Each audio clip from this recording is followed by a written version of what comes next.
আমি সুপর্ণা রান্নাঘরে আরেকটা রেসিপি নিয়ে চলে এলাম। তো আজকে আমি আপনাদেরকে বানিয়ে দেখাবো মাটন কারি। একদম ঘরোয়া পদ্ধতিতে বানাবো। সবসময় তো চিকেন বানাই, তো এবারে আজকে আমি মাটন বানাবো। সেটা কিভাবে বানাবো সব প্রসেস আপনাদের দেখাবো এখন। জন্য আমি এই মাটনটা হাফ কেজি নিয়েছি। এর মধ্যে আগে মাটনটাকে আমি ম্যারিনেট করে নেব। তার জন্য আমি অল্প একটু টক দই দিয়ে দিচ্ছি। 1 চামচের একটু বেশি আদা রসুন বাটা দিয়ে দিচ্ছি। হাফ চামচ হলুদ দিয়ে দিচ্ছি। 1 চামচ লঙ্কা গুঁড়ো, হাফ চামচ কাশ্মীরি লঙ্কার গুঁড়ো, আর দেব সর্ষের তেল। সর্ষের তেলটাও দিয়ে দিচ্ছি। দিয়ে এবার প্রত্যেকটা মশলাগুলো মাটনের সাথে ভালো করে আমরা এখন মিশিয়ে নেব। মিশিয়ে নিয়ে এটা তো যদি আপনারা আগের দিন করে ফ্রিজে এই ম্যারিনেটটা করে যদি ফ্রিজে রেখে দেন তাহলে তো ভীষণই ভালো হয়। আর যদি না হয় তাহলে অন্তত 1 ঘন্টা একটু এটাকে এইভাবে মাখিয়ে আমরা এখন রেখে দেবো। ঘরেরই সব মশলা, আপনারা পুরো রেসিপিটা দেখুন। আর আমার চ্যানেলটা যদি আপনাদের পছন্দ হয় তাহলে অবশ্যই আমার চ্যানেলটাকে সাবস্ক্রাইব করবেন, কমেন্ট করবেন, লাইক করবেন। তো এটাকে এখন আমি 1 ঘন্টা ম্যারিনেট করার জন্য রেখে দিচ্ছি।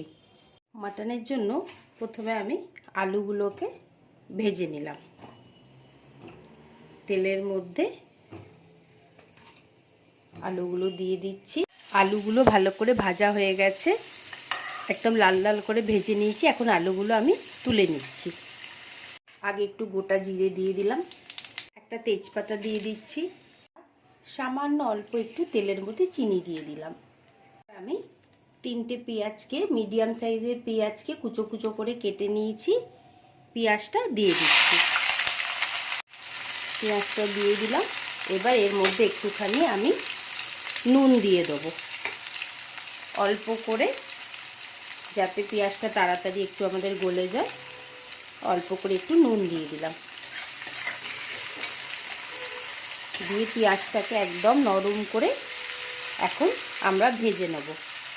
এখন গ্যাসটা আমি সিম করে দিচ্ছি, দিয়ে একটা ঢাকা দিয়ে দিলাম। পেঁয়াজটা অনেকটাই নরম হয়ে গেছে, আর একটুখানি নরম করে নেব। আর 1-2 মিনিট আর একটুখানি ভেজে নেব। কালারটা আরেকটু চেঞ্জ হবে। মাটনটা 1 ঘন্টা হয়ে গেছে। এবার আমি মাটনটা পুরোটা দিয়ে দিচ্ছি। এবার মাটনটাকে দিয়ে ভালো করে এটাকে একটুখানি কিছুক্ষণ কষতে হবে।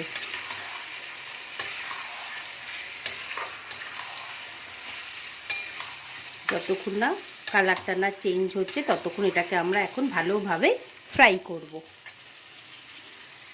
গ্যাসটাকে আমরা মাঝে মাঝেই একটুখানি সিম করেই রেখে দেবো। আর মাটনটাকে মাঝে মাঝে একটুখানি কষে নেবো, কারণ এটা তো প্রেশার কুকারে দিচ্ছি না। তো 5-7 মিনিট হয়ে গেছে, এটা এখন কষছে।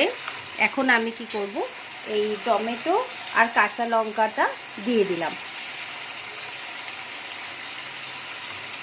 দিয়ে এটাকে এখন গ্যাসটাকে তো সিম করেই রেখেছি, মাঝে মাঝে এটাকে এখন একটুখানি নেড়ে চেড়ে নেব।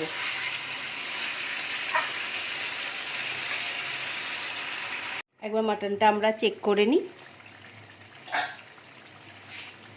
কালারটা তো আস্তে আস্তে আসছে, আর একবার আমরা নাড়াচাড়া করে নেব। জলটা দেব, আর একটু ভালো করে কষে নেব, নিয়ে আমরা জলটা দেব। আর এটাতে আমি গরম জল ব্যবহার করব। আর রেয়াজি মাংস আছে, তাই জন্য দেখুন একটু তেলটা বেশি বেরোচ্ছে।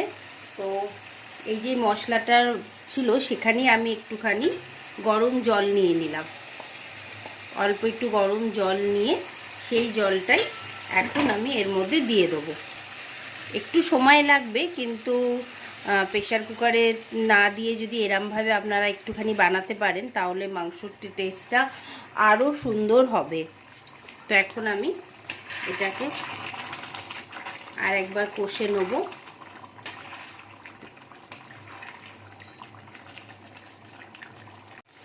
মশলা থেকে দেখুন তেল বেরোচ্ছে।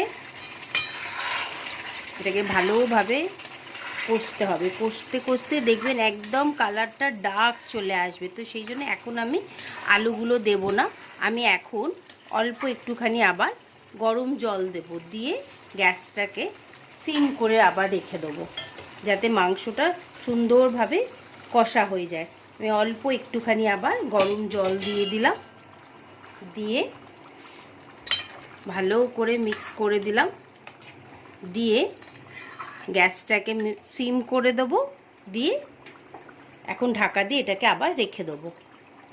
এখন আমাদের মাটনটা অনেকটাই হয়ে গেছে, এবার আমি আলুগুলো এখন দিয়ে দেবো।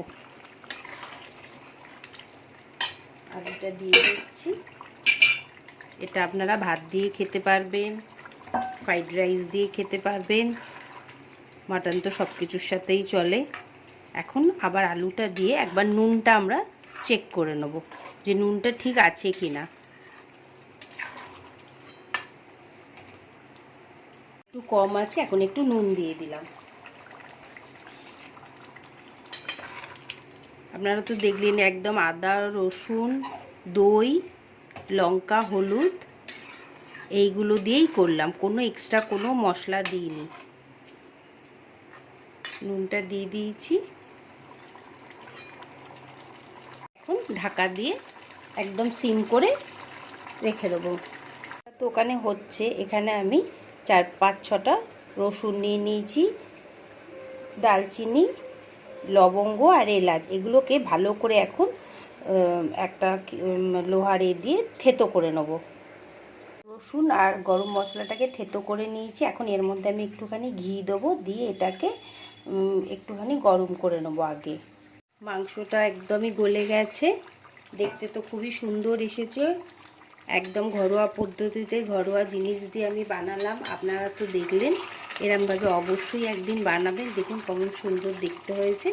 এখন আমি যেটা ওই একটা রসুন গরম মশলা দিয়ে যেইটা বানালাম, সেটাকে এখন আমি আগে একটুখানি এইটাকে গরম করে নেব।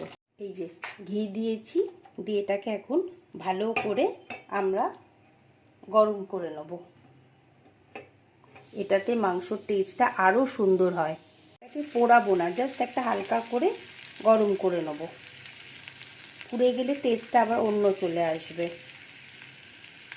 এইরকমভাবে গরম করে নিয়েছি, এবার এটাকে আমরা এখন মাংসটার মধ্যে ঢেলে দেবো।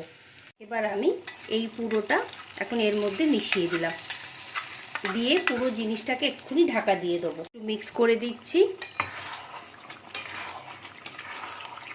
পুরো জিনিসটাকে মিক্স করে দিলাম, দিয়ে যাতে স্মেলটা চলে যায় তার জন্য আমি এক্ষুনি এটাকে ঢাকা দিয়ে দিলাম।